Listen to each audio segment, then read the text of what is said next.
I'm Agnes Chung from Foodable Side Dish, and I'm here in Williamsburg. Top Chef Season 2 winner Ilan Hall is switching up the concept of his new American restaurant to Israeli barbecue. The Gorbals is now called Esh, which means fire in Hebrew. Well, Chef, thank you so much for being with us. Of course, thanks for coming. You're in my place, thanks for coming. So I gotta ask you first, what made you want to reconcept the restaurant? You know, we wanted to do food that was sort of easier on the roof, and also I've had this sort of thing inside of me for a while where when we opened the Gorbals in LA for the first time, our food was way more clear. It was weirder, but it was way clearer as to what it was. It was a restaurant with Scottish and Israeli influences, and so I really, some of our best dishes were from the Israeli portion of that, and I feel like as time went on, I sort of just came up with new things and grew out of it and didn't really embrace that as much, and I think we lost a lot of focus as to where the restaurant was going. And I just, you know, we have this wood fire grill that we've had in here. It's this beautiful grill, and I feel like I wasn't using it enough.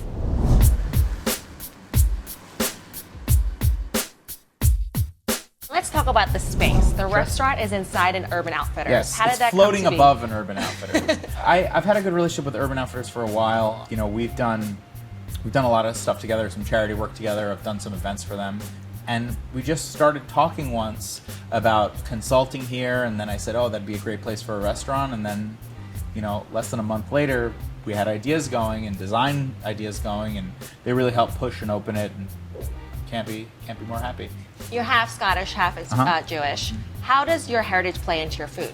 A lot of the new dishes, you know, really are, they have a lot of flavor profiles from Israel. They remind me of times of when I went to Israel when I was younger, and so I still have a lot of family there, and so I go back pretty frequently, and it's nice to be able to try and represent that. Now, the stuff we're doing isn't really traditional, but we're trying to, you know, it's my point of view on it.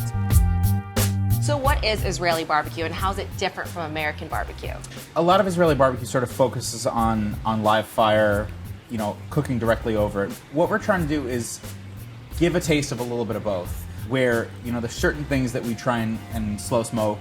That we do a lot of cold smoking actually for some of our dishes. So we're taking a different approach. We're not doing traditional barbecue on the Israeli side. We're not doing traditional barbecue on the American side. So we're trying to take the best of both worlds and trying to make it into something that's delicious. We're doing our za'atar crusted pork ribs. And so what we do, first we wrap them in plastic, we season them with salt, cook them overnight in a steam oven at about 165 degrees for 12 hours, give or take, because it breaks it down, but it doesn't overcook it, and it keeps a lot of the juice inside the rib. We're not actually taking the air out, but we're just wrapping it really tightly so nothing can escape. What we're gonna do is season it just with a lot of salt, because that salt sort of gets penetrated into the meat, but then there's nothing left on the outside. Yep. So that we have two types of spices, two types of za'atar. One's a red one, which has a lot more sumac, and one is a green one that has a bit more thyme and a bit more hyssop. The first one is the red, and it's a combination of sumac, thyme, and sesame seeds for the most part. Then we just put it in the oven, and it gets up to temperature pretty quickly. So now it's up to temperature, it's fully cooked, it's really tender, so you have to be really careful with it, not to manhandle, but I'm just gonna put it face down on the grill.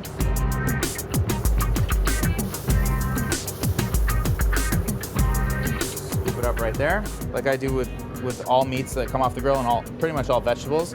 I like to douse it with a lot of lemon juice. There's a lot of brightness in it, right? Yeah, tons of brightness, a lot of acidity to counter all the fat in it, and also, you know, lemon and smoke. Such a great combination together. This is a little bit of date molasses. They cook dates down. So date syrup is one of those things that is used as a sweetener, and then we're gonna finish it with the green za'atar, which is also acidic in its own right. It has, you know, kind of a freshness from the sumac. Perfect. This looks amazing. And look how easy it cuts through. It's so tender. It's probably from cooking in the oven overnight, and then it doesn't even want to stay together. No. It's not bad, right? Yeah, I love the seasoning on it. Cool. Is that what makes it Israeli? Yeah, I guess.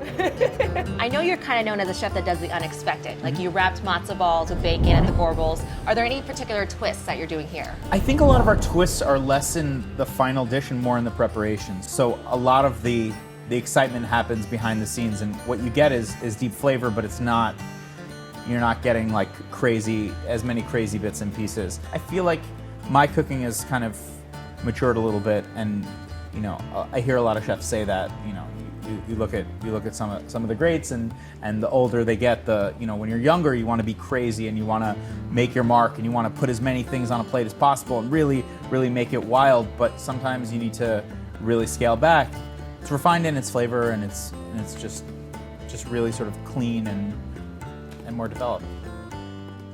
Well, thank you so much, Chef. It Thank you was so much, enlightening Agnes. and really fun. Thank you so much.